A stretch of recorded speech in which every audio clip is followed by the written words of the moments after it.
जय हिंद साथियों। आज का टॉपिक हमारा सिंधु सभ्यता या सिंधु घाटी सभ्यता। सबसे पहले ये जान लेते हैं इसको यही सभ्यता नाम क्यों दिया गया।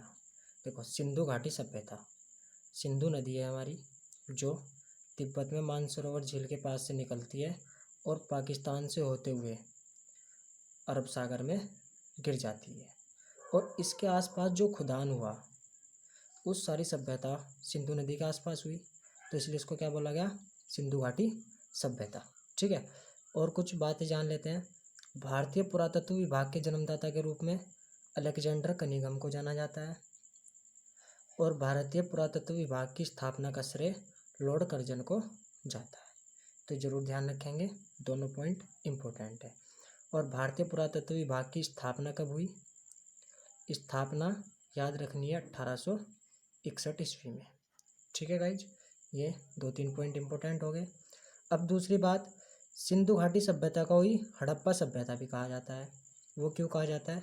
क्योंकि जो सभ्यता हुई उसमें सबसे पहला स्थान जो खुदान में प्राप्त हुआ में वो हड़प्पा था, तो इसलिए इसको हड़प्पा सभ्यता भी नाम दिया गया। तो कन्फ्यूजन नहीं होना चाहिए कि सिंधु घाटी सभ्यता कौन सी है और हड़प्पा सभ्यता कौन सी है, दोनों एक ही है।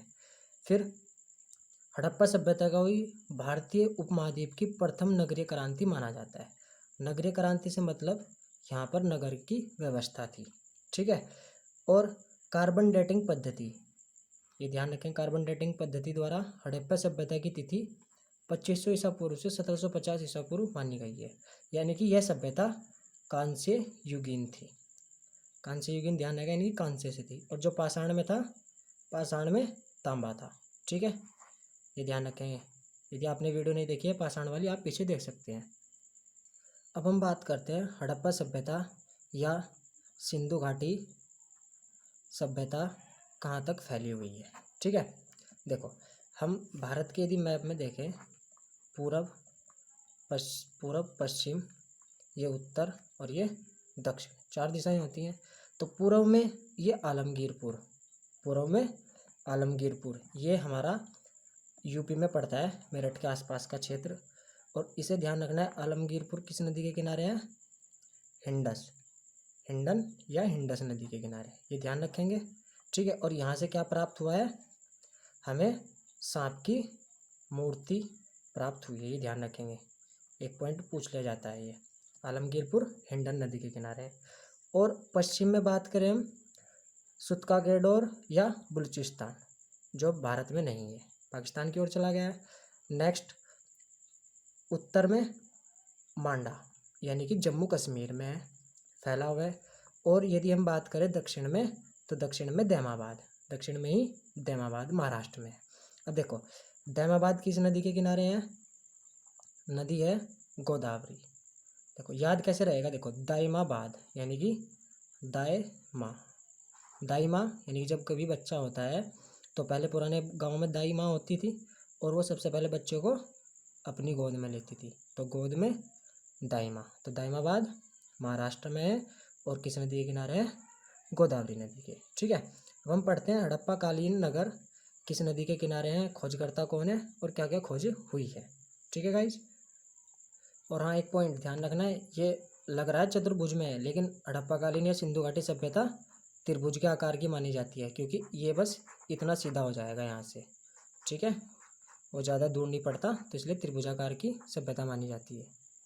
अब यदि बात करें हम हड़प्पा नगर की, जो सबसे पहला खुदान में प्राप्त नगर था हड़प्पा, तो ये किस नदी के किनारे है? रावी नदी के। और 1921 में इसकी खोज की दयाराम साहनी और माधव स्वरूप व व्हीलर ने। अब याद कैसे रखा जाएगा, देखो, रावी, न, रावी नदी, रावण, दया, राम, राम पर यानी कि रावण पर दया करने वाले कौन थे? राम। ठीक है, साहनी, हड़प लिया था, रावण ने लंका को हड़पा, और रावण ने हड़पा, और रावण का वध राम ने किया। तो ये कॉम्बिनेशन बिठा के रखेंगे। हड़प्पा वर्तमान में कहाँ है? वर्तमान में यह पाकिस्तान के साहिवाल जिले में है, तो पाक में चला गया है। ठीक है, प्राप्त क्या हुआ यहाँ से? हड़प्पा से बैल। देखो, लंका में जो रावण था वो बैल था। बैल क्यों था? क्योंकि वो किसी की बात नहीं मानना था, अपने भाइयों की भी। नटराज मूर्ति, यानी कि वो बस एक मूर्ति बनकर रह गया था। गरुड़ चित्र, गरुड़ ने भी उस पर प्रहार किया था। और गर्भ में पौधा, ये चीज़ें कहाँ से प्राप्त हुई है? हमें हड़प्पा से। तो इनको रिलेट करेंगे, लंका, बैल, मूर्ति, नटराज मूर्ति, गरुड़ और गर्भ में पौधा, एक चित्र प्राप्त हुआ है। नेक्स्ट बात करें हम मोहनजोदड़ो की। देखो अब इसको याद रखने से बस याद करना शुरू कर देते हैं। मोहन सिंह, मनमोहन सिंह का नाम सुना होगा। देखो मोहन सिंह, सिंह से सिंधु नदी, तो मोहनजोदड़ो कहाँ है? सिंधु नदी के तट पर है। 1922 में इसकी खोज होती है राखलदास बनर्जी द्वारा। देखो मनमोहन सिंह जो थे वो राखलदास थे, यानी कि बस शांत स्वभाव के थे, ध्यान रख सकते हैं, बस कॉम्बिनेशन बिठा लेना राखलदास। देखो यहाँ से क्या प्राप्त होता है? सबसे पहले मोहन सिंह को क्या कहा जाता है? मर्तकों का टीला। मोहन सिंह मतलब मोहनजोदड़ो। अब ये भी वर्तमान में कहाँ है? पाकिस्तान के लड़काना ज़िले में। तो ये ध्यान रहेगा, पाकिस्तान के लड़काना ज़िले में, ये साहिवाल ज़िले में है पाकिस्तान के। तो दोनों चीज़ें कहाँ है? पाकिस्तान में चली गई हैं। अब प्राप्त क्या होता है यहाँ से? प्राप्त में यदि देखें हम, देखो एक तो ईंटों से निर्मित भवन मिलते हैं। भाई मोहन सिंह तो ठीक ठाक पैसे वाले हैं, तो ईंटों से निर्मित भवन भी यहीं मिलेंगे। जब भवन बनवा लिया तो सीढ़ी भी होंगी, और सीढ़ी बनवा लिया तो प्रवेश द्वार गली में होंगे, ठीक है। और एक सरंगी पशु की आकृति वाली मोहर। देखो मोहर, मोहन, तो मोहनजोदड़ो मोहर, तो मोहर कहाँ से मिलती है? मोहनजोदड़ो से। नर्तकी मूर्ति, ये भी वहीं से मिलती है। वृद्ध स्नानागार मोहनजोदड़ो से मिलते हैं, ठीक है। पशुपति मूर्ति, देखो पशुपति, जो आदमी मर्तकों की तरह ढीला रहेगा तो किसके समान है? पशु के समान है। विशाल अन्नागार, यानी कि देखो स्नानागार और अन्नागार, जब ये ध्यान है वृद्ध स्नानागार, तो विशाल अन्नागार भी मोहनजोदड़ो से ही प्राप्त होते हैं हमें। देखो नेक्स्ट हम लोथल को याद करेंगे। अब देखो पहले तो एक चीज़ ये ध्यान रखना, लोथल से हमें हाथी दांत पैमाना भी मिला है, हाथी दांत पैमाना। अब देखो हाथी, लात, लोथल को क्या पढ़ेंगे हम? लात, हाथी लात। यदि हाथी की लात पड़ जाए तो आदमी कैसे हो जाएगा? भागता पाएगा, यानी कि भागवा। तो भोगवा नदी, लोथल किस किनारे है? भोगवा नदी। हाथी दांत कहाँ से प्राप्त हुए? लोथल से। देखो ठीक है। लात रंगनाथ, तो किसके द्वारा खोज की गई है? लात की रंगनाथ के द्वारा, ठीक है, ये ध्यान रहेगा। वर्तमान में कहाँ है? लात रात, गुजरात, तो कहाँ है? गुजरात में। विदेशी व्यापार का केंद्र था, यानी कि ये बंदरगाह था। तो लोथल क्या था? एक बंदरगाह था, ठीक है, ये ध्यान रखेंगे। प्राप्त क्या होता है यहाँ से? एक तो हाथी दांत पैमाना हो गया, चावल व बाजरा के साग से। तो एक तो इम्पोर्टेंट ये हो गया, चावल व बाजरा के साग से प्राप्त होते हैं। गोदीवाड़ा के साग से, यानी कि हाथी जब लात मारेगा तो आदमी भागता हुआ गोदी में पड़ेगा जाके अपने घर, ठीक है ना। गोदीवाड़ा, हाथी, लात, भोगवा, गोदी, ठीक है। युग्म समाधान, यानी कि दफनाए जाने के साक्ष्य भी मिले हैं यहाँ से। पंचतंत्र चालाक लोमड़ी का अंकन, यह प्राप्त होता है। तो मेन चीज़ जो ध्यान है वो रख लेना। देखो एक तो चावल व बाजरा का साक्ष्य, गोदीवाड़ा के साक्ष्य, युग्म समाधान, मन के बनाने का कारखाना। देखो जब बंदरगाह है तो उसके आसपास ही कहीं कारखाना भी होगा, मन के बनाने का काम होता है, ठीक है, ठीक है ना। देखो बंदर का क्या काम होता है? वे अपने मन की करते हैं, तो मन के कारखाने। और एक अग्नि कुंड। क्षमा करना साथियों, लाइट भाग गई थी। चलो हम नेक्स्ट देखते हैं। अब जो कालीबंगा घग्गर नदी के किनारे है। बीबी लाल और बी के थापर द्वारा इसकी खोज की गई है। देखो अब वर्तमान में कहाँ पड़ता है? हनुमानगढ़ जिले में। देखो सबसे पहले कालीबंगा होता क्या है? बंगा होता है हमारा, काली मतलब काला, और बंगा होता है जो चूड़ियाँ होती हैं, ठीक है। तो अर्थ क्या निकल के आया? काली चूड़ियाँ, ठीक है, अर्थ क्या निकल के? काली चूड़ियाँ। देखो अब चूड़ियाँ किसे पहनाई जाती है? जब लड़की की शादी होती है तो चूड़ियाँ पहनाई जाती हैं, उसे वो लाल होती है, लेकिन काली है, बस हमें ध्यान रखना है कलर से, चूड़ियाँ, और उसे घाघरा पहनाया जाता है। तो काला, घाघरा और चूड़ियाँ, ठीक है। घग्गर नदी के किनारे कालीबंगा। तो काली चूड़ियाँ और घाघरा, ठीक है। अब घाघरा कैसा होता है शादी के टाइम पे, लाल बीवी का, बीवी बनेगी किसी की, लाल जोड़ा और बी के थापर, बस इतना ध्यान रखना है, बीवी लाल बी के थापर, ये अपना आप रिलेट हो जाएगा, ठीक है। समझ में आ गया इतना। अब प्राप्त क्या होता है, देखो जुते हुए खेत का साक्ष्य मिलता है यहाँ से, कहाँ से, काली बंगा से, ठीक है। फिर अब देखो चूड़ियाँ हैं, काली कब पड़ जाएंगी, जब वे खेत में पड़ी रहेंगी लंबे समय तक, तो जब जुतेंगी फिर दोबारा मिलेंगे हमें, चूड़ियाँ कैसी मिलेंगी, हमें काली मिलेंगी। तो जुते हुआ खेत का साग से, काली बंगा से, सरसों का साग से, ठीक है। और नक्काशीदार ईंटें मिली है, ठीक है। और कपाल में छेद हुए बालक का शव भी मिलता है। घोड़े के अस्थि पंजर और अग्निकुंड यहाँ से भी प्राप्त हुआ है। तो इम्पोर्टेंट क्या है, घोड़े के अस्थि पंजर कहाँ से मिले हैं, कालीबंगा। देखो जब शादी होती है तो दूल्हा किस पे बैठता है, घोड़े पर, तो घोड़े के अस्थि पंजर और बालक का शव, कपाल में छेद हुए बालक का शव, और शादी के बाद बालक भी जरूर होते हैं, ठीक है। ये ध्यान रखना है। देखो समझ में आ गया ना, इतना रिलेट कर लेंगे, बस एक शादी फंक्शन है बस ये, घोड़े पर दूल्हा, चूड़िया दुल्हन की, घाघरा कालीबंगा, लाल जोड़ा बीबी का, ठीक है। अब नेक्स्ट पढ़ते हैं हम चुनूदड़ो। देखो अब इसको कैसे याद रखा जाएगा, चुनूदड़ो यानी कि दहाड़, चूहे की दाढ़ नहीं होती, किसकी, सिंह की, यानी कि शेर।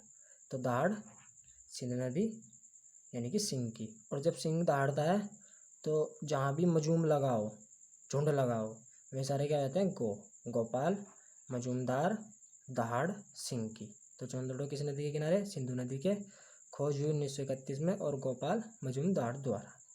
वर्तमान स्थिति कहाँ है इसकी, ये पाकिस्तान के, पाक यानी कि पाकिस्तान के सिंध प्रांत में, ठीक है। जब सिंधु है तो सिंध प्रांत में पाकिस्तान चला जाएगा। प्राप्त क्या होता है यहाँ से, देखो मनके बनाने का कारखाना और ईंट पर बिल्ली का पीछा करते हुए कुत्ते के पदचिन्ह। देखो बिल्ली, अब बिल्ली रिलेटेड करेंगे ना, बिल्ली की तरह ही बाघ होता है यानी कि सिंह होता है, कि चीता की मूसी, बाघ की मूसी, ऐसे करके सुना होगा आपने, बिल्ली का पीछा करते हुए। तो ईंट पर ये, और मनके बनाने का कारखाना चुनूदड़ो से भी प्राप्त होता है। नेक्स्ट है बनवाली। देखो रंगोई नदी, अब बनवाली को याद कैसे रखा जाएगा, देखो रंगोई, जब भी हम रंगोली करते हैं, भाई कोई चीज़ हमने घर बनाया और घर में हमने रंग नहीं किया, तो हम क्या कहेंगे, भाई घर तो बनवा ली, यानी कि घर तो बनवा लिया लेकिन रंग नहीं किया, तो रंगाई करवाओ इसकी, तो बनवाली रंगोई। वर्तमान में कहाँ है, हरियाणा का हिसार जिला में बनवाली। प्राप्त क्या होता है, जौ की किस्म और हल्की आकृति वाला खिलौना, हल की नहीं, हल जो बैल हल होता है उसकी आकृति वाला खिलौना प्राप्त होता है, कहाँ से, हमें बनवाली से। तो बनवाली आकृति बनवा रहे हैं ना, हल की आकृति, तो ये आकृति ध्यान रखेंगे, इसी में हमने क्या करा, रंगाई करा ली, उसको बनवा लिया, ठीक है। नेक्स्ट रोपड़। अब देखो रोपड़ यानी कि रोना, अब जब कोई रोएगा तो आंखों से क्या बहेगा, जल, सतलज, रोपड़ यानी कि थप्पड़ लग जाए, रोने लगेगा तो जल बहेगा, यानी कि रोपड़ किस नदी पे किनारे है, सतलज के। और यज्ञदत्त शर्मा ने खोज की है। देखो यज्ञ, जब यज्ञ होता है तो धुआं निकलता है और धुएं में बैठकर रोने लगते हैं, और जब रोते हैं तो जल बहने लगता है, तो ये ध्यान रहेगा। वर्तमान में है पंजाब के रोपड़ जिले में। अब पंजाब यानी कि पंजाबी लग जाए ना गाल पे तो तब भी रोने लगेगा, पंजाब के रोपड़ जिले में। प्राप्त क्या होता है, मानव के साथ कुत्ते को दफनाए जाने का साक्ष्य, ठीक है। यानी कि मानव को भी यदि थप्पड़ लगेगा तो उसका कुत्ता, वफादार कुत्ता भी होगा ना, तो वो भी रोने लगेगा, ये ध्यान रहेगा। वीडियो थोड़ा बड़ा हो सकता है लेकिन जड़ तक पढ़ेंगे बिल्कुल ध्यान से, ठीक है गाइस, सब चीज़ें याद होती चली जाएंगी। नेक्स्ट है धोलावीरा। अब इसको कैसे याद रखेंगे, देखो एक बच्चा है, रात में एक बच्चा रात में कच्चे में कर देता है, तो उससे धोने के लिए लेने कहाँ जाना पड़ेगा, हमें पानी लेने जलाशय में जाना पड़ेगा, ठीक है, रात में। अब देखो रात यानी कि गुजरात, गुजरात का कच्छ जिला, ठीक है। धोलावीरा कहाँ है? गुजरात का कच्छ जिला। धोने के लिए यानी कि धोलावीरा, धोलावीरा हो गया। और लेने का मतलब है लूनी। धोलावीरा किस नदी के किनारे है? लूनी। और कहाँ जाना पड़ेगा? जलाशय, यानी कि 16 सबसे बड़े जलाशय जल प्रबंध वो यहाँ से प्राप्त होते हैं। तो गुजरात के कच्छ जिले में है, बिल्कुल आसानी से याद हो रहेगा। यानी कि बच्चा है रात में कच्छे में कर देता है, और धोने के लिए लेने कहाँ जाना पड़ेगा हमें पानी? जलाशय में। ठीक है। नेक्स्ट, अब देखो इसके लिए भी आसान ट्रिक है। देखो, सुत कोड़ता, दास्क नदी और है। देखो दास्त हो गया, ये हो गया हमारा दस्त, दास्क दस्त। और जब दस्त लग जाते हैं व्यक्ति को तो वो सुतक कोड़ता है, यानी कि सुत जाता है बिल्कुल भाई, अंदर पानी की कमी हो जाती है। तब क्या बोलते हैं इसको? कि ऑरेंज स्टाइन, यानी कि ऑरेंज ग्लूकोज दो भाई, नींबू पानी दो इसको ऑरेंज फ्लेवर का। ठीक है। तो कब सुत जाता है व्यक्ति? जब दस्त लग जाते हैं, ऑरेंज फ्लेवर दिया जाता है। वर्तमान में कहाँ है? पाकिस्तान के मकरान में, समुद्र के किनारे मकरान, और मकान में ही रहना पड़ता है जब व्यक्ति को ऐसी हालत हो जाती है। ठीक है। अब प्राप्त, घोड़े के अस्थिपंजर प्राप्त हुए, यानी कि घोड़े के अस्थिपंजर, मनुष्य के भी घोड़े अस्थिपंजर ढीले हो जाते हैं, यानी कि घोड़े के अस्थिपंजर कहाँ से प्राप्त हुए हैं? जब वो सुत जाता है, सुत कोड़ता से। ठीक है। शॉपिंग कॉम्प्लेक्स के साक्ष्य से, अब जब आदमी सुत गया तो शॉपिंग कॉम्प्लेक्स तो काम से ही गया, ये तो होना नहीं बंदे पे। और ध्यान क्या रखना है, ये सिंधु सभ्यता का बंदरगाह था, यानी कि शकल कैसी हो जाती है? शकल कैसी हो जाती है? बंदर की तरह की। ठीक है ना। यानी कि दस्त लगे, सुत गया बिल्कुल, ऑरेंज मिला पीने के लिए, मकान में रहना पड़ा, अस्थिपंजर ढीले हो गए घोड़े की तरह, शॉपिंग कॉम्प्लेक्स तो भूल जाओ, और शकल हो गई बंदर की तरह। ठीक है।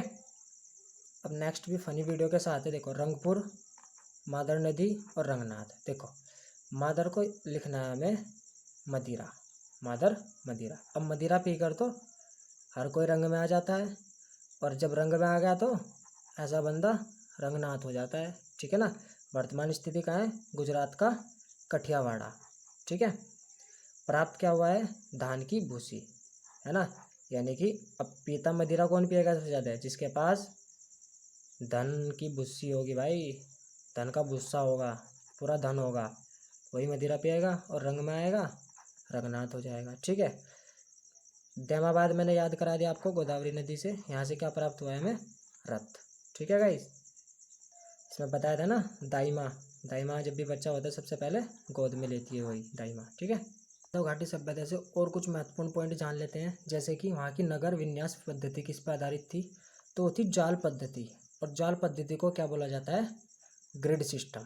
तो एक ध्यान रहेगा, नगर में आयताकार या वर्गाकार चौड़ी गलियाँ थी, यानी कि या तो वह आयताकार थी या वे वर्गाकार थी। ठीक है, ये ध्यान रखेंगे, आयताकार थी या वे वर्गाकार थी। फिर एक दूसरे को समकोण पर काटती थी, यानी कि यदि हम आयत में और वर्ग में देखें तो सारी चीज़ें समकोण पर ही होती हैं। तो एक दूसरे को किस पर काटती थी? समकोण पर। सड़कों की ओर खुलते थे। कालीबंगा से पक्के फर्श का साक्ष्य भी प्राप्त हुआ है। कालीबंगा घग्गर नदी के किनारे है। ठीक है ना, ये बताया था। यदि हम बात करें व्यापार और वाणिज्य की, सिंधु घाटी सभ्यता में यहाँ पर मुद्रा का प्रचलन नहीं था, यानी कि वस्तु विनिमय था। यानी कि तुम्हारे यहाँ यदि कोई वस्तु हो रही है खाने पीने की, तो तुम वस्तु दे जाओ, दूसरी वस्तु ले जाओ, ये प्रचलन था यहाँ पर। ठीक है। और वस्तु विनिमय में क्या था? सोना, चांदी, तांबा, टीन, शीशा, लाजवर्द आदि ये प्रचलन में थे विनिमय के लिए। यानी कि हम कह सकते हैं कि शिल्पी व्यापारियों का यहाँ पर शासन रहा है, व्यापार एवं वाणिज्य में। किनका? शिल्पियों का। शिल्पी तो होते हैं जो सोना चांदी इनको जो अच्छे से तराशते हैं, और व्यापारी इनका व्यापार करते हैं। ठीक है। यदि हम धर्म की बात करें, यहाँ पर मंदिर का कोई भी अवशेष प्राप्त नहीं हुआ है, तो धर्म तो हम जोड़ ही नहीं सकते इसमें। बस क्या मिला है, जो मोहनजोदड़ो है, मोहन सिंह मोहर मिली है वहाँ से, उस पर एक स्वास्तिक चिन्ह प्राप्त हुआ है। ठीक है। फिर यहाँ मुख्य कुबड़ वाले सांड की पूजा होती थी, यानी कि यहाँ पर मंदिर नहीं मिले, किसी भगवान के अवशेष नहीं मिले, यहाँ पर सांड की पूजा होती थी कुबड़ वाले की। और वृक्ष पूजा भी साक्ष्य मिलते हैं, यानी कि हम कह सकते हैं कि सिंधु घाटी सभ्यता के लोग ईश्वर को नहीं बल्कि प्रकृति को पूजते थे, वृक्ष पूजा भी करते थे। यदि हम लिपि की बात करें, यदि हम लिपि की बात करेंगे, सिंधु लिपि को सर्वप्रथम पढ़ने का प्रयास L.A. बैडल ने किया, है ना। ये बैंडल था जिसने पढ़ने का काम किया है, ले बैंडल, ठीक है। और सिंधु लिपि भाव चित्रात्मक थी। भाव चित्रात्मक का मतलब केवल यहाँ पर चित्र ही मिलते हैं, लिखित साक्ष्य नहीं मिला, यानी कि फीलिंग्स चित्रों में अंकित की गई थी। और ये जो लिपि थी वो दाएं से बाएं लिखी जाती थी, ठीक है, ये ध्यान रहेगा। दाएं से बाएं मतलब है राइट टू लेफ्ट, जैसे उर्दू लिखी जाती है, ठीक है। अन्य तथ्य में बात करें हम, सिंधु सभ्यता मात्र सत्तात्मक थी, यानी कि यहाँ पर माता का उचित स्थान था, किंतु पर्दा प्रथा और वेश्यावृत्ति भी प्रचलित थी, ठीक है। यहाँ की मुख्य फसलें गेहूँ और जौ, ये बताई। ये धरती पर पूजा उर्वरता की देवी के रूप में करते थे। भाई देखो, गेहूँ जो उपजाएगी उनकी उर्वरता जो देगी उनको, उनका उत्पादन करेगी, उस देवी की पूजा करते थे। तौल की इकाई 16 के अनुपात में थी, ठीक है। फिर विश्व में कपास का उत्पादन सर्वप्रथम सिंधु वासियों ने किया था। तो कपास, ये ध्यान रखेंगे, सर्वप्रथम किसने किया था? सिंधु वासियों ने। और यहाँ पर गन्ने का कोई साक्ष्य प्राप्त नहीं हुआ, गन्ने का कोई साक्ष्य नहीं मिलता है। तो यदि आपको वीडियो सच में अच्छी लगे तो प्लीज़ लाइक, सब्सक्राइब और शेयर कर दिया करो दोस्तों। जय हिंद, जय भारत।